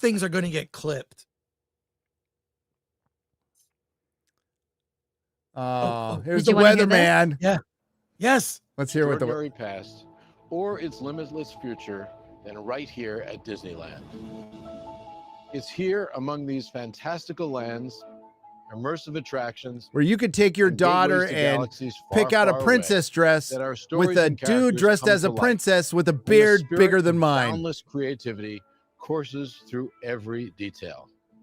Disney is in the business of storytelling, and nothing is more Yeah, and you're important to telling us this a fucking company story than right now. creativity. It was true nearly 70 years ago when Walt introduced the world to this very special. How dare you place, say his and name? It's true today. When you think about it, our movies, shows, and theme parks are all really just different kinds of storytelling. And our brands, Really, including Bob? Disney, ESPN, ABC, You haven't told a good story in Pixar, 5 Marvel, years. Lucasfilm, National Geographic, FX, Searchlight, and more. Bunch of shit they part of bought. a dynamic collection of businesses, all pushing the envelope of creativity and innovation. Pushing the tell envelope great of stories creative to the world. bankruptcy. At last year's annual meeting, we had just embarked on an important transformation to restore creativity to the center of our business, to help kids with their transformations. Period of sustained growth. As we gather today, we stand on a far more solid foundation, which has been fortified by our ambitious course of action over this past year. We are once again building. Yes, our we stopped making some Marvel movies. As we demonstrated during our most recent earnings report, we have turned the corner and entered a new positive era for the Walt Disney Company. Have they? Anchoring all of this work, Where's the proof are of that? 4 key building priorities. We are reinvigorating creativity at our film studios. We're on the path to achieving sustained profitability in streaming. We're positioning ESPN, Which they haven't done for the yet. future and turning it into ESPN the is woke preeminent garbage. digital sports platform. And we're turbocharging growth in our experiences business, including our domestic and international parks and our cruise line. We're executing at a rapid pace, and we're doing so from a position of renewed strength with tremendous optimism. First, let's talk about our film and television studios, which are coming off a stellar awards season. Disney led the industry with 20 Oscar nominations, winning 5, including Best Actress for Emma Stone's performance in Searchlight's Poor Things. He received 27 Golden Globe nominations and won top prizes. She for played a Poor Things retard, right? And FX's The Yeah, Best just full Okay. frontal nudity with Yeah. tons of sex Emmy scenes. Awards. We took home Not joking. 37 wins, more than any other entertainment company. As we continue to reinvigorate our film studios, we How'd the have Marvels an do? incredibly robust slate of upcoming theatrical How'd Echo do? releases. And this year alone, audiences can look forward Oh, it's to a Fox Kingdom movie. of the Planet of the Apes, Deadpool Fox and movie. Wolverine, Alien Romulus, Fox movie. and Mufasa, The Lion King. Another big A title live coming to action theaters this year is prequel Pixar's to a Inside live Out action 2. remake of an Today, animated I'm movie. pleased to share a special sneak peek. A sequel. Next 3 days could determine the next 4 years of our lives. I think that's overstating things. a bit. Man, this will bring the stockholders back. What? Look, we all have a job to do. You make Riley happy. Sadness makes her sad. Fear protects her from the scary stuff she can see. And my job is to protect her from the scary stuff she can't see. I plan for the future. Oh, I can show you. You're going to love this. Oh, I was using that as a cup holder. Our little girl's growing up so fast. These girls are so cool. Well, we can't let her know we're excited. I got this. I could Thank you, help. not now. Yeah. That's not going to haunt us for the rest of our lives at all. Let Operation New Riley begin. Come on, Riley needs us. Have I ever steered you wrong before? Many times.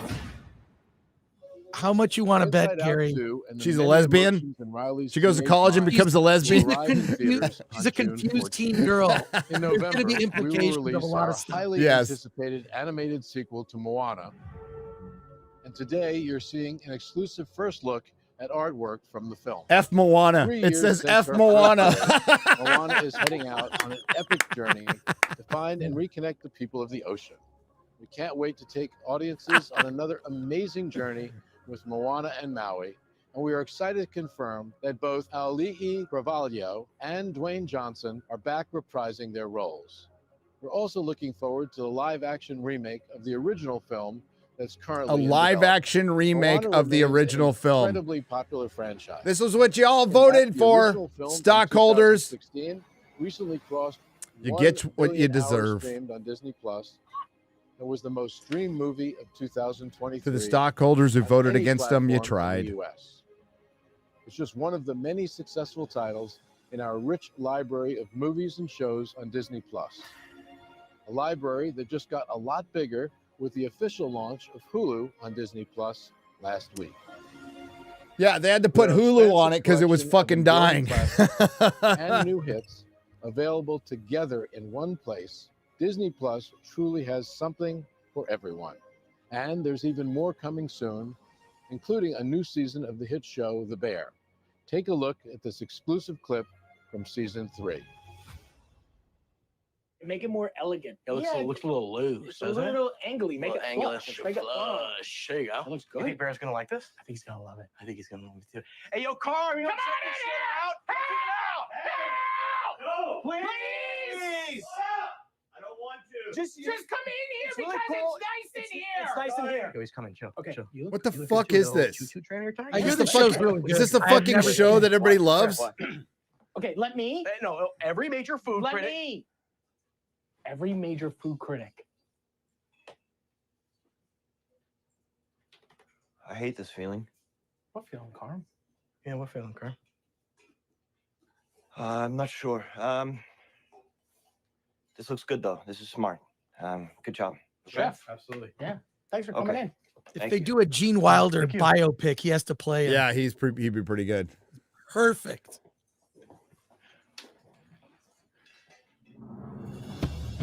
Our streaming strategy also what? extends Okay, into the world alright. of sports. But I hear that show's And good. ESPN continues to deliver. Oh shit! meaningfully Hang on. for the company. Pause. Share this. What? Go look up. Disney stock just dropped. Oh no! After No, during how bad? No. Yeah. That thing that they kicked it off with that vote and Chloe Cole giving that speech, and then they. Oh man. It just dropped. It's a couple bucks, but like if you put it up, just put up Disney. Just Google Disney stock That's and share it. usually Oh not my the thing you God. want. Yeah. Within 13 minutes. Within 13 minutes. Yeah, that's Eastern Yeah. time. So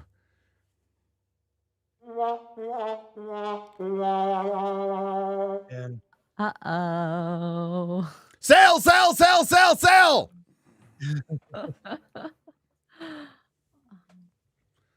That would be funny. That would be really fucking funny. And maybe their stock was going up because people were interested in Peltz coming aboard. But yeah, I don't know. It could pop up again. I don't give a shit. I am all for acceleration. I'm all for Disney getting absolutely everything it wants. Can't wait for the Alkalite. Can't wait for the Rey movie. Can't wait for the Mandalorian movie, which is supposed to be the Mandalorian season 4. Captain Black, Falcon America. The Thunderbolts with 5'2" Florence Pugh playing not Black Widow. With Ghost. Remember Ghost? Remember the villain from The Wasp and Ant-Man? Chris Gore? No. Remember Ghost? Yeah, I mean, Ghost is on I the team. do, but why? It was one of those many times where like you thought it was a dude and then it took the mask off. It's a girl. So I played Super fucking Metroid. Stupid. It's a gaming reference, Super Metroid. There it is. All right, hit play, I guess. I can't fucking stand this guy. God damn my internet. Fucking Canadian internet. Just hit refresh. Advertiser technology in the streaming business globally, and no one has the breadth of what Disney has when it comes to streaming. Except for Another Netflix key growth business and HB a and Max. clear differentiator for the company is our experiences business, and we're constantly seeking creative new ways to turn our IP To turn off into our top audience. quality experiences. That even further with our recently announced relationship with Epic Games to create a games and entertainment universe that brings together our brands and franchises with Epic's cultural phenomenon, Fortnite. Younger audiences in particular are huge consumers of video games, and this new universe will give players the opportunity to forge even greater connections with Disney. Turning to our parks, we continue to deliver experiences like no other for guests around the world while generating enormous growth for the company. Last November, we opened World of Frozen at Hong Kong Disneyland, and the response from guests has been tremendous. And we're looking forward to bringing a Frozen-themed land to Disneyland Paris. Meanwhile, at Shanghai Disney Resort, the opening of Zootopia in December has been met with equally rave reviews, becoming the most successful expansion since the park's opening. And this June, Fantasy Springs will open at Tokyo Disney Sea, immersing guests in the stories of Frozen, Tangled, and Peter Pan in the largest expansion of the Tokyo Disney Resort to date. With such a deep well of untapped IP and buildable land, there are so many experiences that have yet to be brought to our parks around the world. And we plan to turbocharge growth in this sector with a robust amount of strategic investment. And right here at Disneyland, we're pleased to have reached an exciting milestone as our ambitious Disneyland Forward initiative goes before the Anaheim City Council for final approval later this month. We're thrilled about many potential new stories that our guests could are they experience at expanding? Walt's original theme park. They have to be expanding if they have to go to the Including Anaheim City opportunities to Council, embark on all new Avatar adventures, with a which are all visit in to their the world fucking of pocket, Pandora. by the way. You've heard me mention before our intention to bring Avatar to Disneyland, and our Imagineers have been hard at work dreaming up what guests might expect. And today I'm excited to give you a first look at the creative inspiration for this possible new destination.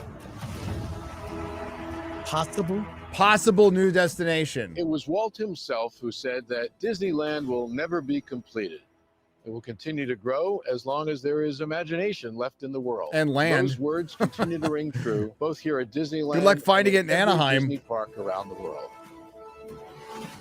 Anaheim's a shithole now. Walt also understood the power storytelling has to connect us I've been all there. to one another. And our company, like our storytelling, has always been a force for good in the world. No, it hasn't. And You're that's evil. why Disney is Fuck you. dedicated to Go fuck conducting yourself. Our businesses with clarity of purpose and a deep sense of integrity, as we strive to have a positive impact in the communities in which we operate. This includes our efforts to bring joy and comfort to children's hospitals around the world. Our Heroes Work Here initiative, which has resulted in the hiring of more than 13,000 veterans since 2012. Disney Aspire, which covers tuition for eligible hourly and part-time Disney employees, recently celebrated its 5th anniversary with more than 15,000 enrolled employees. How many have been laid our off by Disney in the last long-standing calendar relationship year? with Make-A-Wish. Disney remains no. the number one lot wish of people. granter in the world, having granted more than 150,000 wishes to children facing critical illness. All of this ongoing work Oh my is God. part of our overarching commitment to being a responsible citizen of the world. It is a true privilege to lead this remarkable company at this pivotal moment. And I want to personally thank our employees and cast members around the world for their passion and dedication, for their enduring commitment to excellence, and for their ability to adapt and innovate through periods of great change. They inspire me every day I come to work, and I am truly grateful to them. I've often said that one of the greatest attributes of Disney is the mere fact that people expect so much from us. What will they think of next, you might hear someone say, or only Disney can do that. Yep, We only welcome Disney that can groom challenge kids. because it motivates us. Only It Disney energizes could us send a to always be dude bold in a princess everything dress we to do, help and dress up your to daughter exceed in your a highest princess expectations. dress. Our plans are ambitious. Our Only strategy Disney is can working, kill Star Wars. and our future Only is bright. Disney can kill So on Marvel. behalf of all of us at Disney, Only we're Disney can grateful fuck to up you, Pixar. our shareholders, for your continued support and belief in this amazing company and its extraordinary future. Thank you. Burn. Before we begin the question and answer portion of the meeting, Here we we have go. another message from Bob Iger. Oh no! Before we move forward, I just want to take a moment to thank our shareholders for your trust and confidence in the Disney board and management and the ambitious strategy we're implementing. This was across written our yesterday. businesses to build for the Yeah. future. Now that this distracting proxy contest is behind us, we're eager to focus 100% of our attention on our most important priorities. We haven't Growth and value creation completely for our killed Marvel shareholders yet. and We're gonna creative excellence batten for our down the consumers. hatches and focus. Thank you again for your support and Fuck for your off. continued investment in this company. Now I think it's time to answer some questions from shareholders. We will now begin the question and answer portion of the meeting. Your questions were submitted prior to the meeting and Are they today super in the virtual chats? meeting Super platform. chats for Bob Iger? Let's Yeah. begin. Bob Iger, What is 199. the long-term vision of the streaming assets? What challenges do you foresee in the execution? Lame Well, question. thank you very much for that question. Lame vetted Regarding question. streaming, we've never been more confident about our path to creating a strong and sustainable streaming business. Yeah, you which fucking we bought believe will be Hulu a and you key earnings combined growth it driver for the company. with your failing We Disney expect to Plus. continue growing our subscribers over time, And low ultimately, information our shareholders goal is will to think achieve that's a double-digit success. operating margins. But more than anything, the success of our streaming services is a testament to the exceptional content that we create. Nothing more important than that. Yeah, And Echo. as I mentioned earlier, our extensive Loki. library of titles on Disney Plus just Falcon and got a Winter lot Soldier. bigger. I forgot Willow. The Echo official launch existed. of Willow. Hulu on Disney Plus just last week. This marks the most significant technical, operational, and product advancement to Disney Plus since its launch, and it reflects a wider tech transformation that has been underway in our streaming business for the last 2 years. He's reading all this shit. ESPN will also So factor into prepared our questions overall streaming with prepared strategy. answers. And you heard me talk about Did you our see a plans robot for ask new the joint question, a venture, robot voice? as well as Yep. our plans to create an incredibly interactive standalone streaming option for ESPN sometime in Bob Iger, please tell 2025. me how great you are. We're on the right path. There's certainly competition, and the industry is fragmented today. But we like our hand with Disney Plus, Hulu, and ESPN Plus, and with their combined power, I think Disney has a real chance to become the ultimate streaming destination for consumers. The parks are a special place and deserve to be maintained, restored, and treasured for the next generation and generations to come. How is Disney striving to restore the perks, service level, and details that truly make a Disney theme park experience I can't get special? my fucking head around this. There is a robot That's a great question. fucking As I reading mentioned before, the questions, level of Chris. quality in Pause our this for a parks second. is a Fucking top fuck this priority shit. for us. Fuck this. And as How can fucking people fall for this shit? Like, do you not Because- care let me about just- your fucking money? Because the questions were vetted in advance. Yes. Before they would actually take questions. Do you remember the year where someone talked about Gina Carano and this is the way, and he got surprised? Yeah. Not anymore. Everything is controlled. And he's reading a fucking prepared answer. A prepared answer to a question read to him by a fucking robot. By a computer voice, AI voice, or whatever. It's stupid. Yeah, no, this is it's almost pointless to watch now. Take it off. Get out of my this fucking asshole out of my face. Because the only thing that was really a gotcha. I wish we could actually go back. Maybe we should go back to the beginning and watch that thing again with Chloe Cole. That was the most. Can you rewind it, X-Ray Girl, to the beginning? Is there a way to because that was the thing where that's the moment that people should focus on, because that's the moment that people should focus on, because it was a direct question related to the culture war. It was direct question about it. And basically with the idea that Disney shouldn't be involved in any of this. And then you had Chloe Cole, who was I'll be right back. Yep. Yeah, a detransitioner, a leading voice in the detransition movement, who if you know about her, it's a tragic story about, as a depressed kid, she got sucked in, and you should look it up for yourself. Wars Galaxy's Edge. It really is a horrifically tragic story where she was let down by everyone. We can't go back. About her. What's so that? Hopefully somebody clipped it and they'll put it on Twitter, and we'll just keep an eye out for it. But yeah. It doesn't let you to go. I'm sure they'll archive it. Well, when it's done. we got a heart out today too. So that's I right.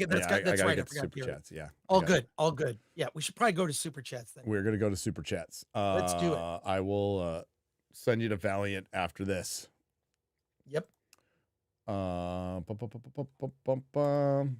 But yeah, if somebody's got that clip, man, share it on Twitter. Get it around there.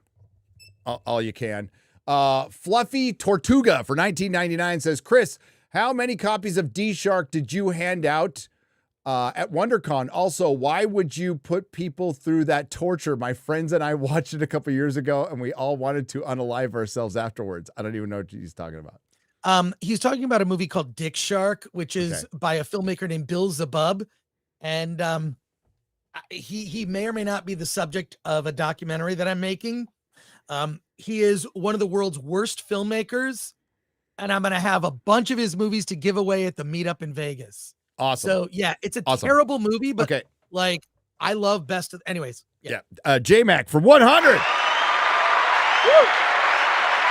That is a week from yesterday, by the way.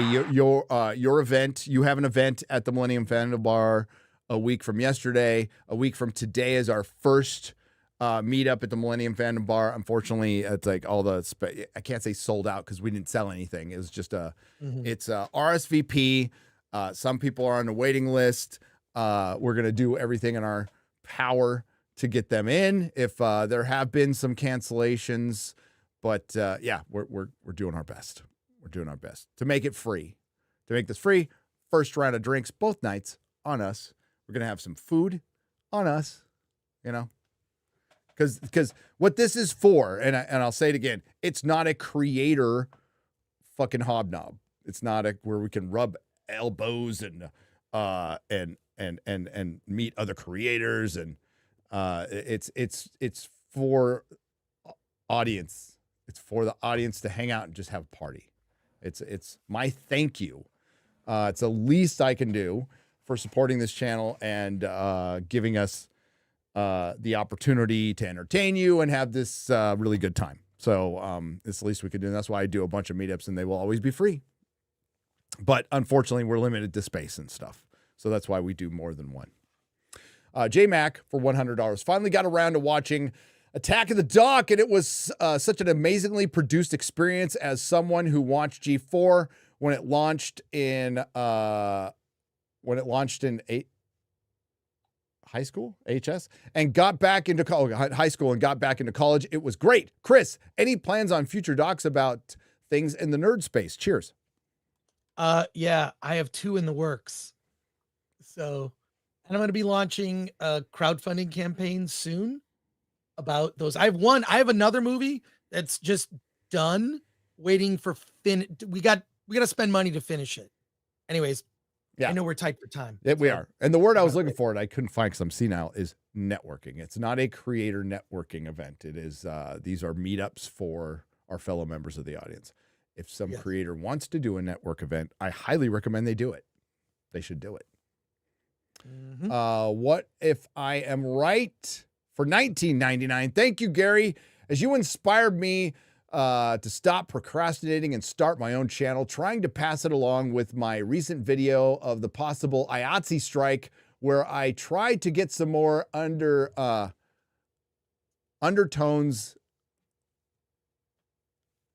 What does that say, X-Ray Girl? Undertones content. Okay. Instead of Hollywood. Sorry. Instead of Hollywood. Yes. We're missing some vowels there. I'm like, what is that? Hey, good luck with your channel. Apparently there's been a deal struck with IATSE, with some of the groups. So IATSE is a giant group of multiple Teamster unions, and a couple of groups have already signed a deal, apparently. Jeff Atkins for $20. Idea for the Cannonball Run. All the men involved are drivers. All the women are navigators. No GPS, no planning till just before departure. And the pairs are randomly selected the day of. Men have limited veto over directions. I like that idea. We have an idea. For it's going to take a lot of planning. It's going to take a lot of planning, and we'll definitely need a sponsor because it will cost money and it will take time. What if, okay, I know we're short for time. What if, as we're all driving to Vegas, we just live stream and share streams? Well, I mean, like, I plan to do that anyway. I think we should. I think we found our vlogging camera that we lost like 3 years ago. We found it. Nice. Well, it was in our merch box, right? We just tossed it in our merch box and forgot about it. But no, yes, anybody driving to Vegas, vlog the shit out of it, please. I have tons of video. Well, you can't live stream from the road. Like, you can't. Because of the drops in signal. Yeah. On the Just highway. vlog it. But that would Just be video. funny. It That would would be be funny. Maybe we could think about it. We could definitely think about it. Like if we can coordinate it right. But I have tons of video from the UK that we need to put together still, which is that you guys haven't seen, which is pretty fucking awesome. That was a great trip.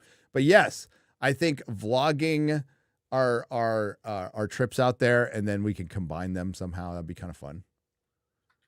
Something to do on a fucking 18-hour drive. Yeah. Yes. Besides write a song for Dan Vask, which I plan to do.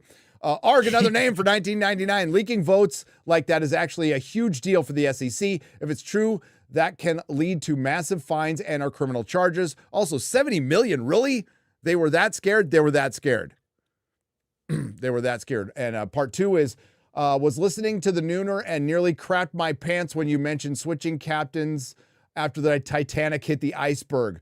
Put in reference to you in a video calling him out for years ago. If you know, you know. If you know, you know.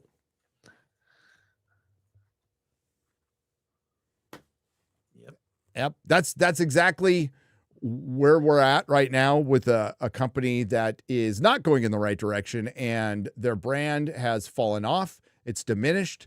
They are not. They were the studio driving entertainment in Hollywood for a long time. They were the big daddy.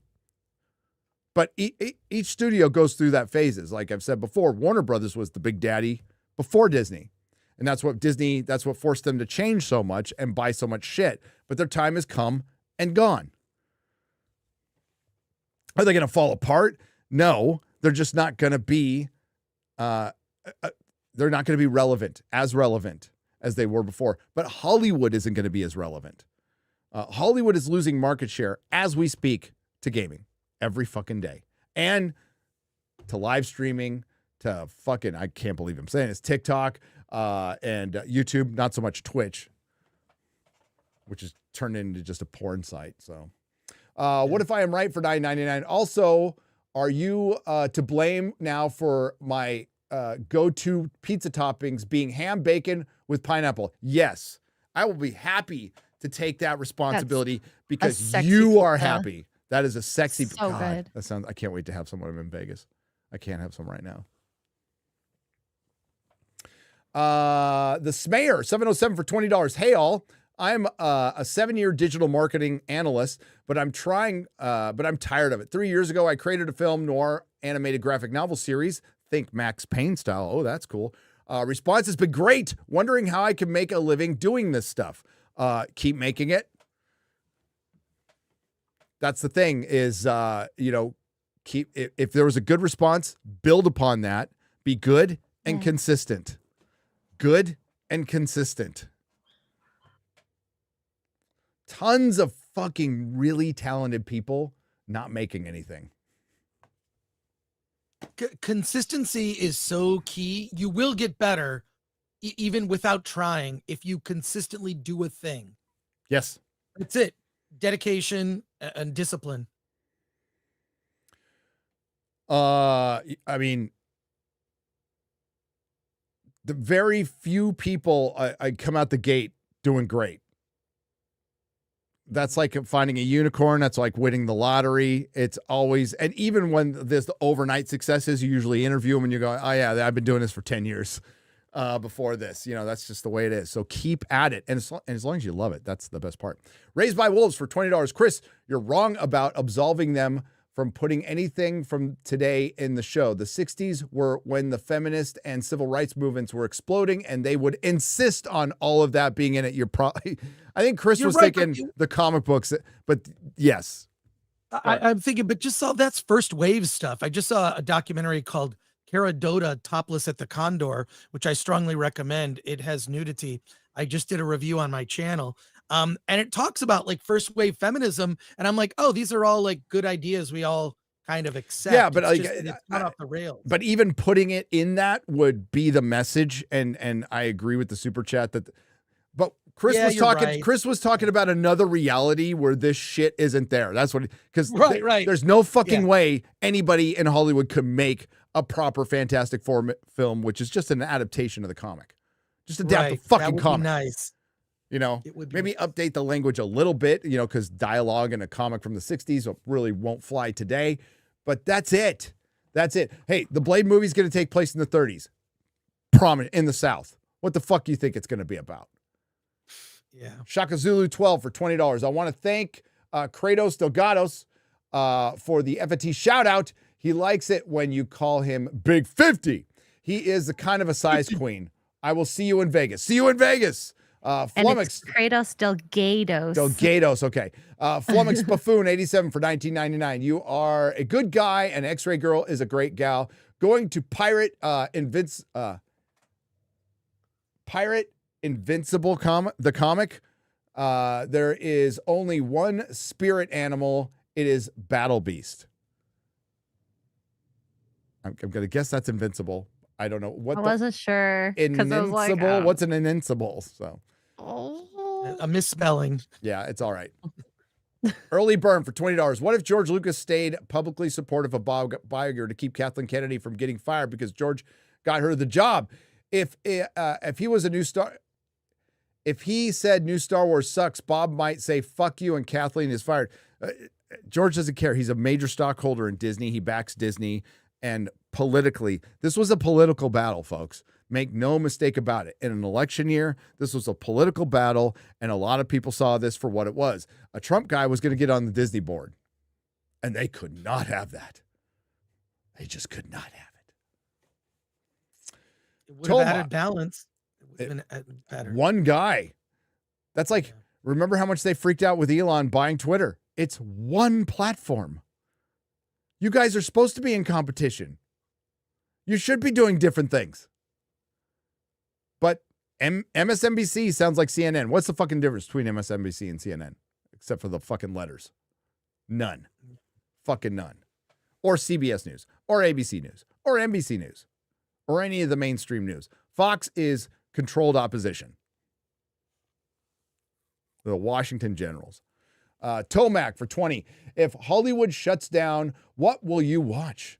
That ask while us gamers would say, oh no, I only have 300 games on my backlog. Games in bio. You're right. What would I watch? Old stuff. Yes. My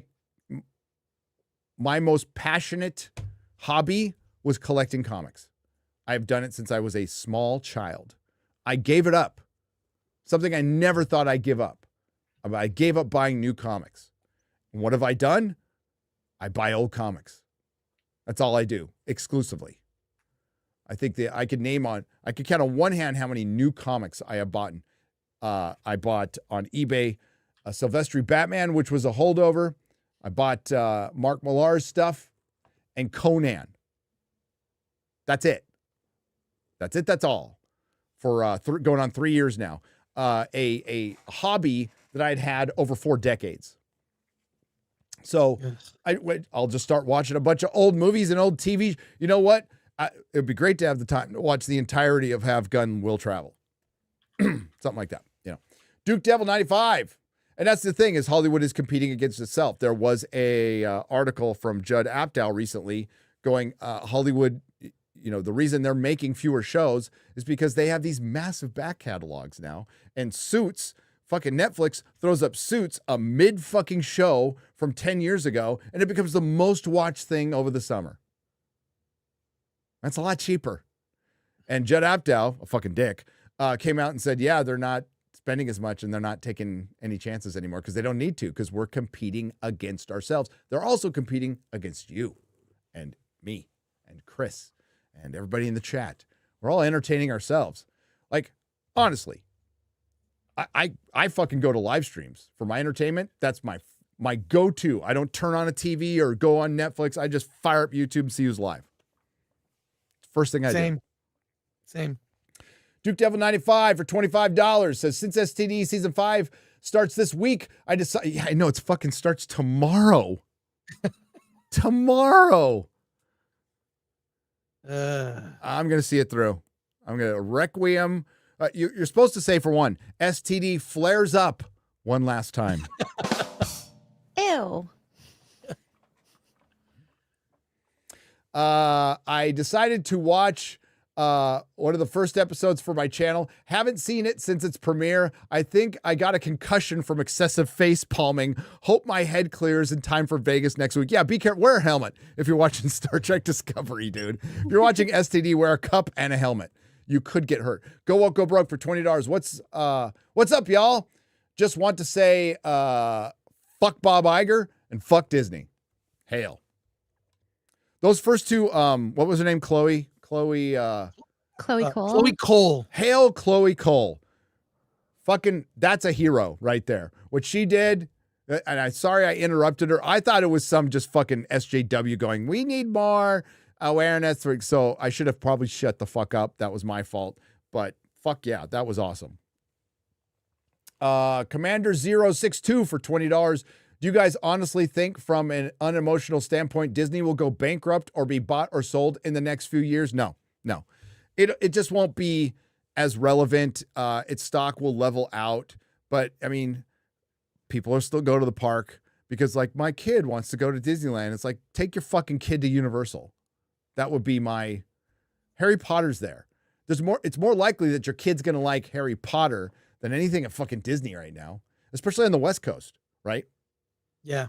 And on Disney World, they can't have any of the real Marvel shit. The real Marvel shit's at Universal. Universal's cheap too. It's affordable. And they it's haven't gone crazy with the prices. Fucking so expensive. And then once you get there, you have to pay extra to get on rides. The crowds are insane. I remember the days where you can go to Disneyland in the middle of February and you'd have the park to yourself. On a Tuesday. On a Tuesday. I would do it. I would do it all the fucking time. That's when me and my friends would go, and then we just fucking ride all the rides and have a good time. Now it's like you pay all that money, you get on 6 rides, maybe the whole fucking day. Not worth it. Yeah.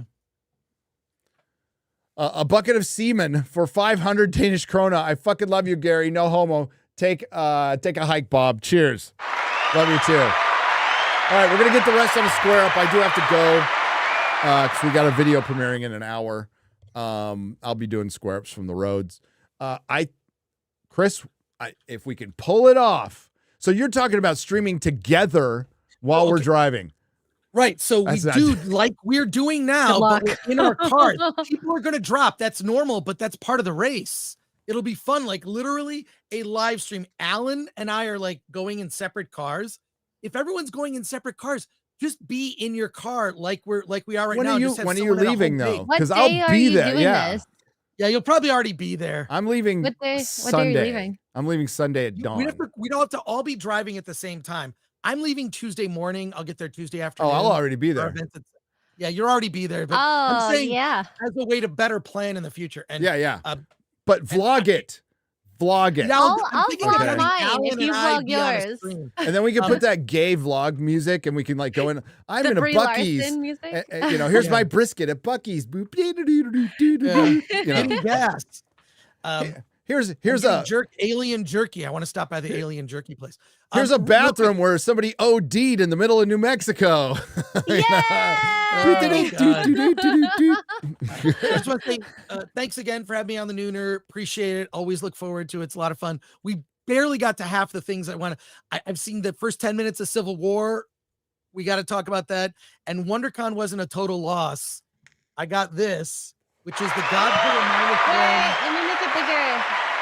That's what she said. Or yeah. It's the same one that the director was holding at the Oscars. So I found it. There was one at the entire con. Wow. And I got it. So I was not a total loss, WonderCon. But and just thanks. And I'll see you in Vegas. Probably no Nooner next week. We're just Nooner. We are doing a Nooner. No, we are. No. We're not Nooner. We're no Nooner. But something. Okay. Something. There will be a live stream, but it won't be a Nooner. So what we'll do is from the event on Wednesday, I last year I streamed right before the event. We're gonna stream right before the event. And then I won't be on real BBC. So and no Forbidden Frontier. The only thing we'll be on is Friday Night Tights next week. Gotcha. And we'll be in studio with the Salty Nerd podcast is letting us use their studio. So please shout support. out Salty Nerd. Shout out Salty Nerd. I want you all to go to Valiant Renegades live stream. He's going to break down all this stuff and explain way better than I could. Now? Yeah, I think so. We can just raid him then. Is he open for a raid? Oh, and no. then one last thing. Just One last thing. just tell him. No, you're gonna have to go over there yourself. You have to go. I can give you the link. We'll raid. I'll give you the link. Yeah. Oh, the mods will get it. If the mods can drop the link to Valiant's stream. If not, we're gonna send everyone to. Good afternoon, Film all. Thread. Let's see if shareholders can. I was going to say, Film Thread, 1 p.m. Pacific time. The D-Files Part 5 just dropped, and it's all about Wish and how Wish was a disaster and the reasons behind it. So I'll be there with Alaning, and we're going to talk a bunch of stuff. So join us, Hollywood on the Rocks, in a couple hours. But until then, you got 2 hours to watch other live streams. So yeah, go. I think I put the link in. I'm pretty sure. Yeah, I did. you did. Okay. Good job, Gary. Thanks for Valiant. Tell him Nerdrotic sent you. And then we will see you guys 2 weeks from today. I'll be back home. But there will be Wednesday. There will be a stream. It'll probably be on Nerdrotic Live. It'll be, what time's our meetup start? 6 o'clock local time. So it'll be like at 4 p.m. Pacific. And if you guys haven't yet, and you are in the area, where is my? There it is. Film Threat, the meetup is in the description below if you want to RSVP for that. Come to the meetup on Tuesday. You can get a copy of Dick Shark on Blu-ray. I'm not joking. Jesus. What the heck is a Dick Shark? I'll give you one. X-Ray Girl, I'll save one for you. Oh, thank you. I'm good. Never thought I'd hear you say those words. I'm good. I'm gonna give one to Gary to give away. I'll give it away. I don't know. Will people be mad at me? Well, we've got a raffle. We do have a raffle. I have some stuff to raffle. Nice. Raffle off Dick Shark. Yeah. Okay. Disney got everything they want, and I think it's fucking great. Let's watch this shit burn. Let's watch everyone, every low information stock shareholder who voted for them. Instant regret. This will be instant regret. Acolyte's coming out. And their big movie is Deadpool 3, which I'm sure will be big. But you will watch my video. It's coming out in about an hour. We talk about the first quarter, the box office, the first quarter for the box office, which I'll just give you a preview. It's fucking abysmal. It's abysmal, despite Dune being a success and Kong x Godzilla doing really fucking well. Didn't help at all. Yeah. So, folks, we'll see you next time. Thank you for watching. Thanks to the Nerdrotics. Thanks to everyone who left super chat and donation. You help keep the lights on here. Thanks to all the lurkers. Thanks to everybody who participated. We'll see you on Friday Night Tights with absolutely no guests. It's just us. It's just us. Get ready for it. Get ready. Bye-bye. Later.